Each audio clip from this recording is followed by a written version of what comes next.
Poster! Allô Houston! Vous êtes sûrement là pour les secrets sur moi. Et là, je suis prête à les dévoiler. À vous tous! Parce que moi, dans la vie, je suis une vraie hurluberlu. Allô, le jugement gratuit, hein? Ça sort d'où, ça? Ben, c'est le chapeau de fait. Quoi, t'as pas vu ça? Ben, justement, non! Ben, y a quelqu'un qui m'a dit qu'elle était juste une hurluberlu. Oh, ouais! Tu me fucking niaises? Non. Quoi, tu l'as pas vu? On va voir sur la vidéo. Désolée de vous décevoir, mais it's not me. Je suis bien des affaires, mais malheureusement, c'est pas moi qui est une hurluberlu. Fait que... Anyways! Bah, jusqu'à preuve du contraire. On va le mettre, là, ce petit chapeau! Moi, je trouve que c'est un esti de beau mot, ça. Wouh, c'était une intro hors contexte! Maintenant, on va enchaîner avec les secrets, parce que c'est pour ça que vous êtes ici. Premier secret, c'est que j'adore manger de la nourriture pour bébé. Que ce soit ce qu'on appelle du pablum, donc de l'avoine en flocons, mélangé avec du lait. Même les petits pots de bébé à l'ancienne, là. C'est un truc que j'ai toujours vraiment aimé. Deuxième secret sur moi. Je dors très souvent avec des pantoufles, ouais. Et toujours avec des bas. Genre, toujours.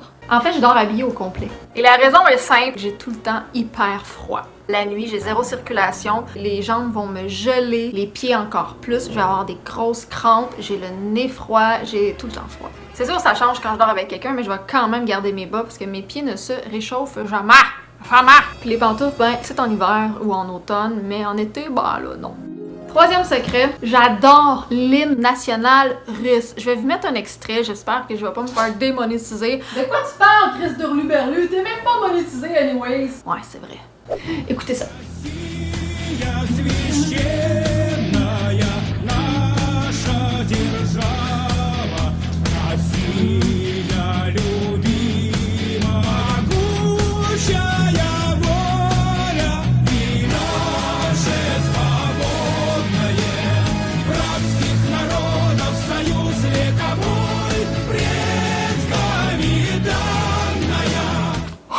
Quatrième secret. C'est un secret vraiment étrange qui règne sur notre famille. Ma date de naissance concorde avec celle de mon père et mon frère concorde avec celle de ma mère et mon demi-frère. C'est le lendemain de Noël. C'est toutes des coïncidences étranges. Genre ma fête, moi, c'est le 5 d'un certain mois. Mon père, c'est le 5 d'un autre mois. Ma mère, c'est le 28 d'un certain mois. Mon frère, c'est le 28 de l'autre mois. Et mon demi-frère, qui lui a pas rapport avec mon père, ben il est né le lendemain de Noël.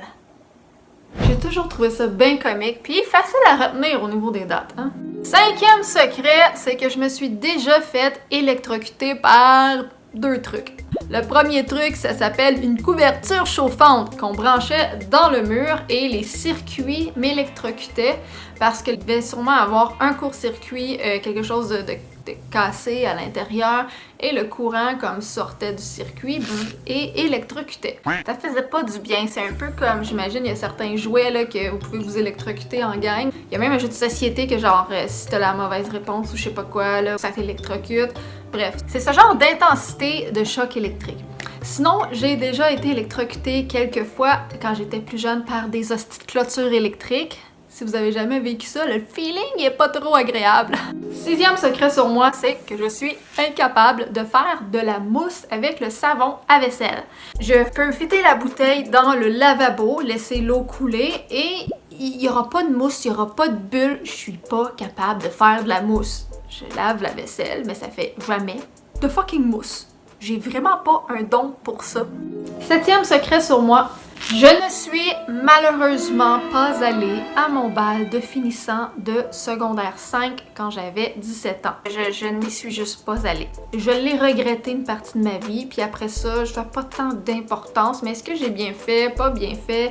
Je ne le sais pas. J'aurais peut-être aimé ça, je le sais pas, mais pour X raisons, je n'y suis pas allée et ce moment ne reviendra jamais. Et donc, quand j'écoute un film qui se passe dans une école secondaire avec le bal des finissants et voter pour la reine et le roi du bal, je me demande, est-ce que ça se passait vraiment comme ça? Est-ce que ça aurait été un moment qui aurait marqué une période de ma vie, genre que la page tourne puis que tu deviens adulte? Est-ce que j'aurais pu garder contact avec des amis de l'école secondaire? plus que ce que c'est le cas. Je ne sais pas. Êtes-vous allé, vous, à votre bal de finissant? 8e secret sur moi, c'est que je n'ai jamais utilisé une carte de guichet, je sais même pas si c'est possible, ou en tout cas une carte de crédit, peu importe, pour faire un paiement à la pompe quand vous allez mettre de l'essence dans votre voiture dans une station d'essence. Je n'ai jamais fait ça, je sais même pas comment faire un paiement à la pompe et honnêtement ça m'intéresse pas, mais c'est quand même un fait cocasse qu'en 2019 je n'ai jamais utilisé une carte à la pompe. Moi je vais toujours payer à l'intérieur, souvent content. 9e secret, je déteste l'odeur du chocolat. Là, je vais m'expliquer.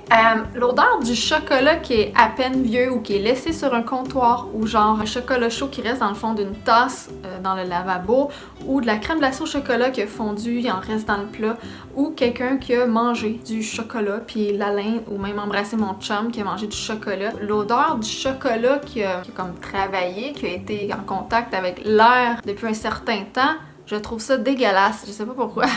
10e secret sur moi, puis après je vais me demander comment je vais faire parce que j'ai juste 10 doigts. C'est que je mange des légumes à la cuillère en canne. Des fois ça va m'arriver, je vais m'ouvrir une canne de petits pois, de fèves, de betteraves, de maïs et je vais manger mes légumes à la canne et je vais finir la canne. 11e secret sur moi, c'est que quand je bronze, parce que oui, ça m'arrive de bronzer, même si je suis d'une nature quand même assez pâle, on va se le dire, c'est que je ressemble d'un gros cornet napolitain avec des petits noix dessus. Je vais juste vous mettre une image là. À ma droite, Je sais pas si c'est encore votre droite quand vous regardez, je me souviens jamais si c'est à l'inverse l'écran. En tout cas, à ma droite ici, on a le corps humain qui représente mon corps, la façon que je bronze. Et à ma gauche, on va le comparer avec le cornet napolitain avec des petits noix dessus. En fait, c'est que mes bras vont être bronzés genre brun, là. Ouais. Mon chest, c'est où est-ce que je mets un chandail, va être blanc. Mon cou, où est-ce que, le collet du chandail arrête, tu sais, où est-ce que j'ai pas de cheveux non plus. Mon cou va être rouge, à cause genre de coups de soleil et tout. Et ma face au soleil produit des genres de boutons d'acné. Et fait ressortir tout genre de trucs dans mon visage. Fait que je ressemble à ça. 12e secret sur moi, souvent, je ne porte pas de brassière. Oh. Hey! Ben là, depuis, je sais pas, peut-être 1 an, 2 ans, 3 ans, je porte quasiment jamais de brassière pendant la majorité des mois de l'année. Donc, c'est-à-dire quand j'ai des vêtements plus épais sur le dos ou plus lousses, plus grands, plus chauds, donc l'hiver surtout. Ou même quand je sors, là, que je vais travailler, que je vais à l'épicerie, tout ça, chez des amis, souvent j'ai pas de brassière parce que de toute façon j'ai un manteau sur le dos. Et je trouve qu'on est mieux sans brassière. Tu sais, des anneaux de métal après une brassière, ça doit pas être bon pour le corps de toujours avoir ça. Puis la preuve que je n'aimais pas de brassière, en ce moment j'en ai pas! Ok, c'était peut-être un petit peu inapproprié, mais c'était vraiment pour vous démontrer la chose. Donc, free the nipple. mais non, pas free the nipple là. Quand même des astuces de limite. Free the nipple entre 2 de mes vêtements là. Free the nipple, fuck de brassière. Mais je suis quand même pas exhibitionniste là. J'ai pas mal de pudeur dans la vie, moi. Ben ouais, t'es une luberlu, bitch, unfriend! 13e secret sur moi. J'ai toujours un plat ou un sac de nourriture pour chat dans ma voiture.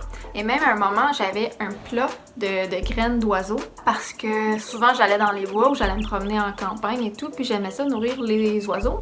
Ils mangeaient dans ma main ou j'allais nourrir les mangeoires. Fait qu'il y a personne d'officiel qui sont là pour aller les remplir, mais moi j'allais en mettre dedans, puis j'aime aussi nourrir les écureuils, tout ça. Fait que comme je savais jamais quand j'allais aller prendre une marche quelque part, tout ça, je traînais avec moi le petit plat de graines d'oiseaux. Et quand il était vide, j'en remettais d'autres dedans. Et le plat de nourriture pour chat que je garde toujours, c'est parce que j'ai comme une mini tournée de chats errants où je sais qu'il y a souvent des portées et tout. Puis l'hiver, c'est difficile. Je croisais souvent le chemin de chats errants. Et avec cette nourriture-là, au moins, je peux leur donner un petit tas, les nourrir. Chaque jour, quasiment, j'essaie d'aller faire ma tournée. Aller aux places, mettre de la nourriture pour les chats errants. Et j'en ai aussi un chez moi à l'extérieur, un spot. Je suis en train de construire un abri à chat. Ouais, I'm a fucking cat lady. Mais genre pas une cat lady redneck là. J'adore sauver les animaux, tu sais. Aussi je m'en suis servi pour des chiens. Ça m'est arrivé 2 fois avec des chiens errants. Et souvent j'ai retrouvé les propriétaires, des fois non. Souvent ils étaient vraiment errants. Ben ça arrive sinon des fois que les animaux se perdent, souvent dans les déménagements aussi. Et ça m'a été très utile et depuis ce temps-là, je garde toujours de la nourriture avec moi dans l'auto. Un moment donné, j'étais pas avec ma voiture et on était allé dans un autre village. On était tombé sur des chats errants, mais mec, j'en ai braillé pendant des semaines. J'ai fait des annonces pour quelqu'un aller les nourrir, tout ça, parce que moi j'habitais pas dans ce ville-là, j'étais pas avec ma voiture, j'avais pas la nourriture pour chat. Donc j'ai essayé de pas perdre le chat de vue. Puis j'étais allée dans une coop dans ce village-là, j'ai acheté un méga sac parce que là il y avait juste des méga sacs. Fait que là je l'ai acheté puis j'ai mis à peu près 30-40 spots de nourriture un peu partout dans le village en espérant que le chat puisse stuffer genre 2-3 semaines. Il était sur le bord de crever, là. J'ai jamais vu un chat maigre comme ça. En tout cas, ça m'a fait tellement mal au cœur. Le chat, il avait des pattes grosses de même. On voyait juste ses petits os. Ses côtes, ça creusait entre ses côtes. C'était affreux, ça me brisait le cœur. Et j'ai appris par la suite, en mettant des annonces une fois que j'étais partie de là, qu'il y a à peu près 25 chats sans arrêt qui font des bébés et qui se tiennent dans ce village-là à un endroit précis, puis il y a personne qui les capture, qui va les faire stériliser, qui les aide, qui va les emmener dans un refuge ou qui les nourrit. Puis ça a l'air qu'il y en avait beaucoup dans ce coin-là et ça m'attriste encore plus. Et le propriétaire de où ils se tenaient, là, les chats, ben il faisait rien. Fait que, en tout cas, Bref, vous voyez, je suis souvent face à des situations comme ça. Fait que je traîne la nourriture parce que moi, j'ai un petit cœur sensible. Fait que c'était les secrets sur moi. Alors, je vous invite à faire un petit j'aime s'il y a des secrets qui vous ont surpris. Ou si vous êtes reconnu dans l'un d'eux, s'il vous plaît, écrivez-moi là en commentaire que je me sente un petit peu moins hurlu-berlu. Et j'aime ça ce mot-là. Je pense que je vais l'utiliser tout le temps. Ah oui, pis celui-là qui fait toujours ça là dans les premières minutes que je publie une vidéo là. Asti, salut toi mon homme, toi t'es fiable, t'es toujours au rendez-vous, toujours là très rapidement pour aller faire un pouce en bas sur n'importe laquelle de mes vidéos. Asti que je t'aime, toi continue comme ça man, tu vas aller loin dans la vie. C'est peut-être toi l'hurluberlu dans le fond. Bon, c'était une vidéo toute simple. Ça m'a pogné à soir de faire une vidéo sur moi, sur mes secrets. Parce qu'il y a des gens qui sont tellement enclins à juger ou à faire du rentre-dedans ou à t'insulter alors qu'ils te connaissent au fond même pas, puis genre à insinuer que tu penses de même ou que c'est ça que tu veux dire. Je suis comme... Ben attends une minute, là, t'es-tu dans ma tête, toi, pour connaître tous mes secrets? I don't think so! Fait que... Ben là, vous savez tout sur moi. Salut, mon petit coco!